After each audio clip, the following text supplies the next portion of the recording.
Okay, grade 3.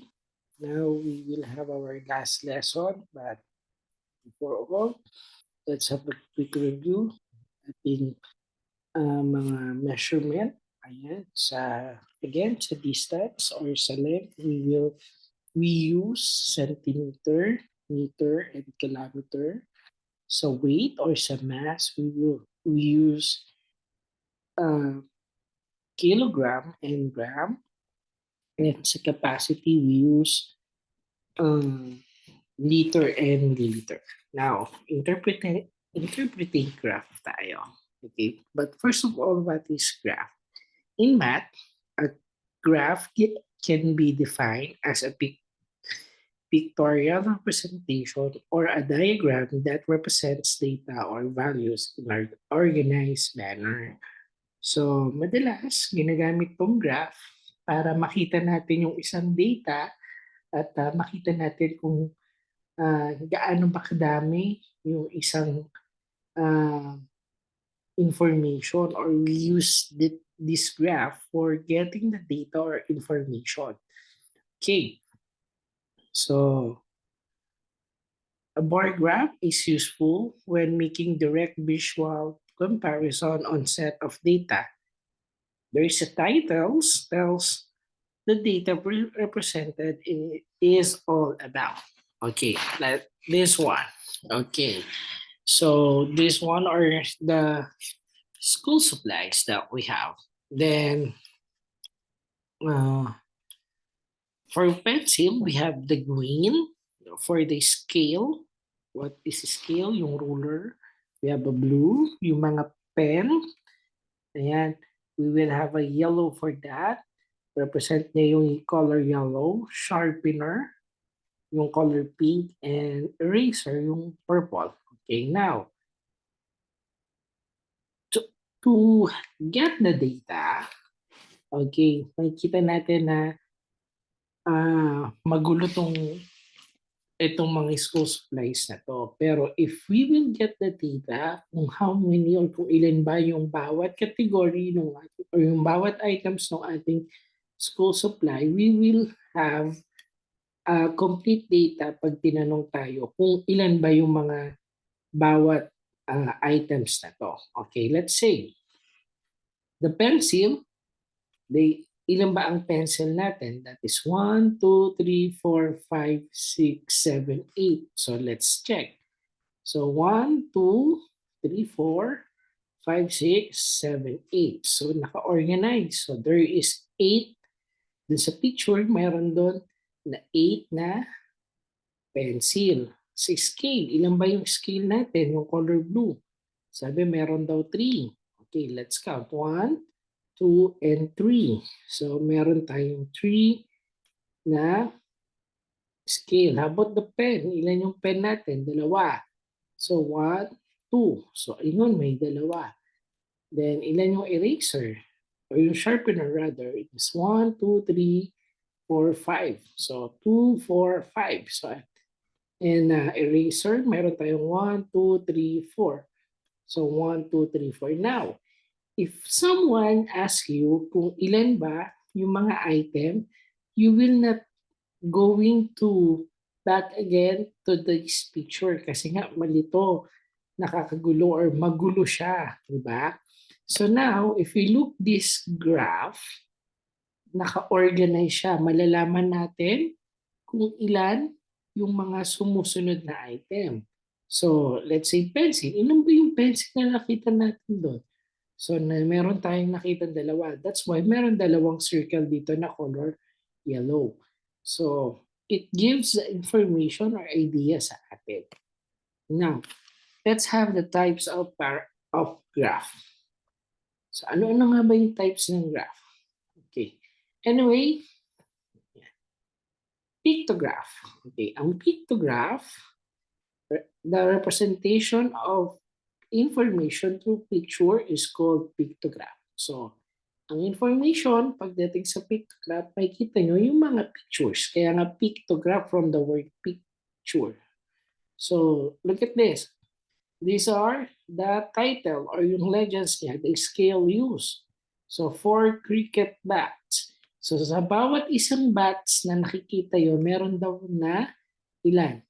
4 ang katumbas nun. So Monday, the number batch sold. So merong isa, ibig sabihin, 4 na nabenta nung Monday.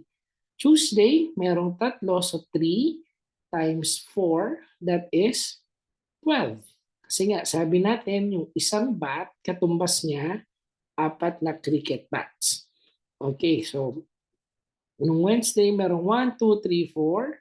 So 4 times 4, may 16 bats na nakita or na nabenta. So ganyan yung pictograph. So it represent the pictures pero merong value yung pictures na yan, hindi lang basta isa.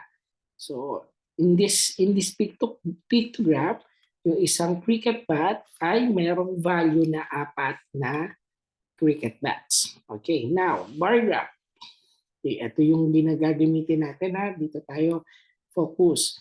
A bar graph is a representation of numerical data by rectangles or bars of equal width and varying height. The gap between one bar and another is uniform throughout. Bar graphs can be either horizontal, pwedeng pahiga, pwede ring vertical. Okay. So this is the vertical.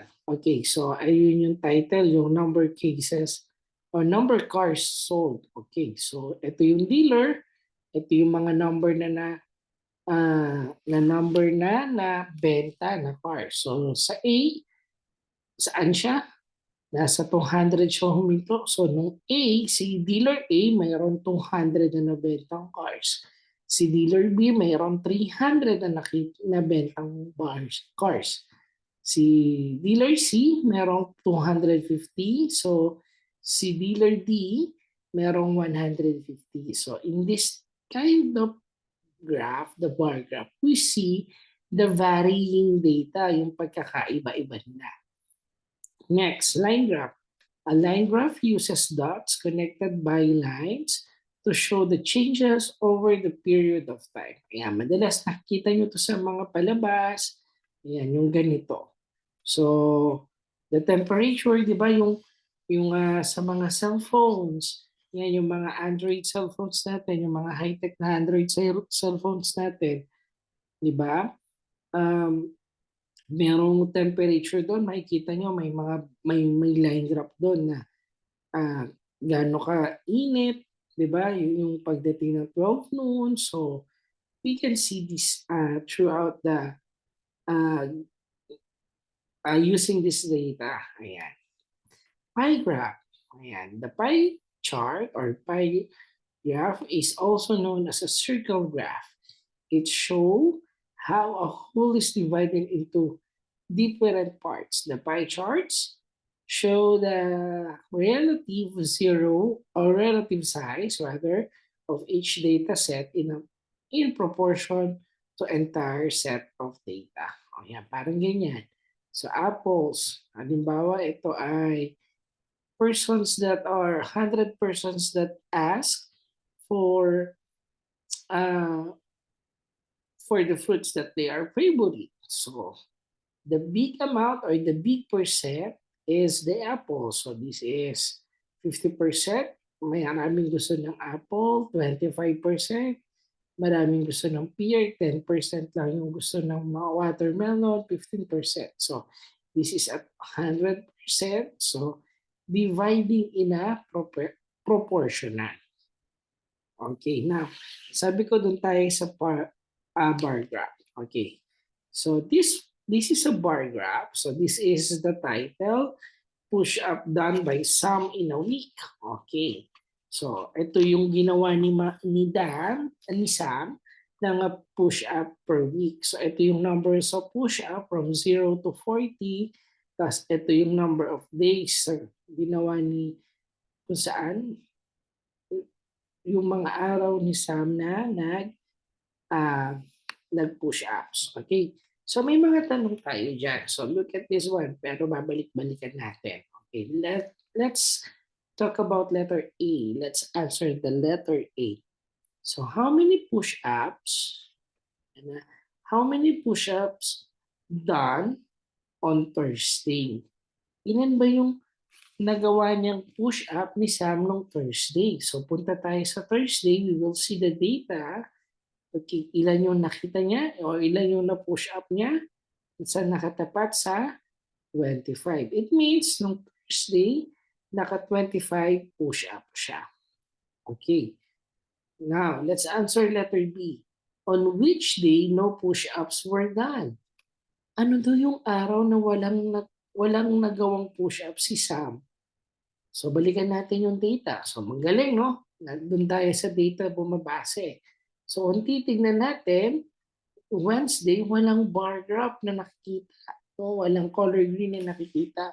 So, it means, nung Wednesday, wala siyang ginawang push-up. Zero siya. Okay, letter C. Let's go to letter C. On which day maximum push-up were done? Ano daw yung araw na pinakamaraming na push-up si Sam? So, tingnan natin, no? So, Monday, definitely, meron pang mas mataas sa kanya. Tuesday, pero may mas mataas pa kanya si Thursday, pero bumaba siya nung Friday. So, definitely, hindi si Friday. Pero tumaasa nung Thursday at nung Sunday, yun yung pinakamataas. So ano yung day na pinakamarami siyang ginawang push-up? So nung Sunday. Now, last questions. Last question. Sam's target was to do at least 100 push-ups in a week. So kailangan daw maka 140 push-ups ni Sam sa loob ng isang linggo. Yun yung target niya. So, tingnan natin. Sabi dito, check if Sam was able to achieve his target or not. Tingnan natin kung na-achieve niya. Paano natin malalaman? By getting all the number of push-ups niya per day. So, 15 plus 20, that is 35. 35 plus 25, that is 60. 60 plus 20, that is 80. 80 plus 30, that is 110. So 110 plus 35, that is 145. Which means, nakuha ni Sam yung kanyang target na 140. So lumagpas pa nga, di ba? Kaya 145. So nakuha niya yung target niya na po siya. No, so madali lang yan. Di ba? You are getting the data, yung mga questions na sasagot lang ng ating bar graph. Okay, now, for your activity grade 3, please go to page 9 of your worksheet. That is the last lessons that we have. And then, malapit na yung exam. Mag-review na lang kayo. Yun lang. And thank you.